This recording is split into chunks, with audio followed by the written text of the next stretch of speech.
Halo, pernah nggak sih Anda bertanya-tanya, gimana caranya sebuah ide atau rencana yang kelihatannya bagus di atas kertas bisa benar-benar jadi kenyataan? Nah, hari ini kita bakal ngebongkar misteri itu. Kita akan menyelami dunia implementasi kebijakan. Pasti sering lihat kan, ada sebuah rencana berlian, kebijakan yang kedengarannya sempurna banget, tapi pasti jalanin, hasilnya kok jauh panggang dari api. Kenapa bisa gitu ya? Nah, pertanyaan inilah yang jadi inti dari pembahasan kita kali ini. Oke, untuk bisa ngerti kenapa ada jurang antara rencana dan kenyataan, kita harus kenal dulu sama satu kata sakti ini, implementasi. Jadi, implementasi itu apa sih sebenarnya?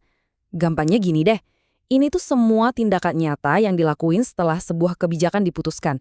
Anggap aja ini adalah jembatan yang menghubungkan tulisan di dokumen dengan perubahan nyata di masyarakat. Tanpa jembatan ini, kebijakan ya cuma jadi tumpukan kertas di laci. Dan para ahli juga setuju, walaupun mungkin dengan kata-kata yang sedikit beda.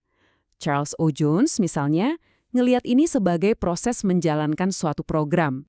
Gary D. Brewer bikin lebih simpel lagi, ini soal melaksanakan opsi yang terpilih. Sementara Charles Hellervine nekenin kalau ini soal menjalankan serangkaian tindakan. Tuh kan, kelihatan benang merahnya? Intinya sama, implementasi itu soal aksi, soal bertindak, bukan cuma merencanakan. Oke, jadi emang sepenting apa sih tahap implementasi ini?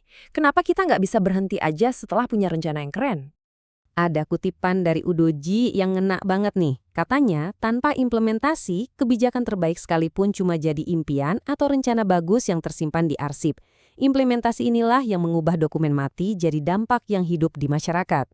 Coba dibayangin, ini kayak rantai. Di satu ujung ada formulasi kebijakan, di ujung lain ada hasil yang kita mau. Nah, implementasi itu setiap mata rantai yang nyambungin keduanya. Kalau ada satu aja yang putus atau lemah, ya udah, nggak akan pernah nyampe ke tujuan.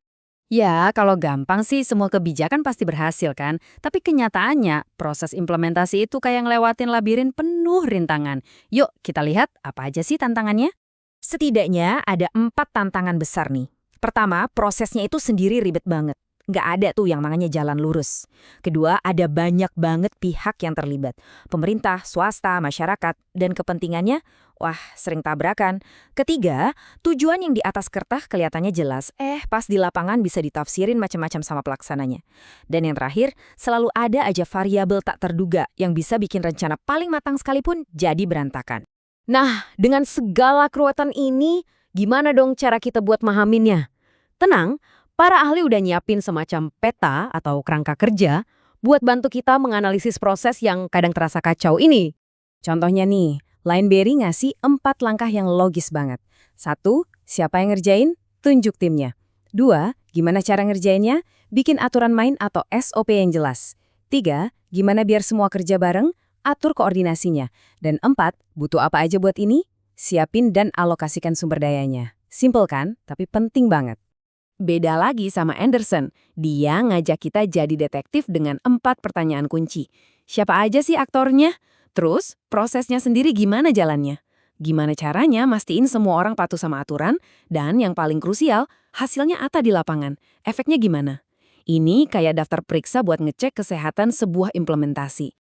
Oke, terakhir, yuk kita coba lihat implementasi ini dari 3 kacamata atau 3 model yang berbeda. Ini bakal ngebantu kita ngelihat gambaran besarnya.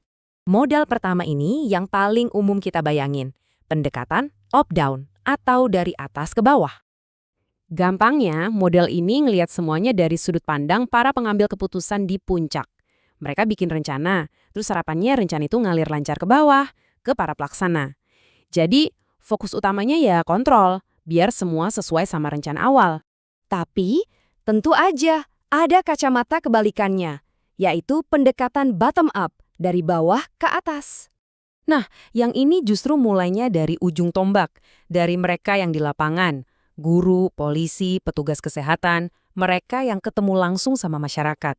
Model ini percaya kalau kenyataan di lapangan itu dibentuk dari interaksi, negosiasi, dan adaptasi yang mereka lakukan sehari-hari. Terus, mana yang benar? Atas ke bawah atau bawah ke atas? Gimana kalau dua-duanya penting? Nah, disinilah model ketiga muncul untuk jadi penengah. Pendekatan sintesis ini mencoba ngambil yang terbaik dari dua dunia. Dia bilang, kita tuh butuh visi dan tujuan yang jelas dari atas, itu penting. Tapi kita juga harus banget ngerti dan ngehargain realita, tantangan, dan bahkan kearifan para pelaksana di lapangan. Dengan begitu, gambaran yang didapat jauh lebih utuh dan realistis. Semua ini akhirnya ngebawa kita ke satu pertanyaan pamungkas, yang mungkin bisa Anda renungin sendiri. Coba pikir, mana yang lebih bernilai? Rencana yang 100% sempurna di atas kertas, tapi mustahil dijalankan? Atau rencana yang mungkin cuma 80% sempurna, tapi benar-benar bisa diwujudkan jadi aksi nyata di lapangan? Jawabannya ada di inti dari semua yang kita bahas hari ini.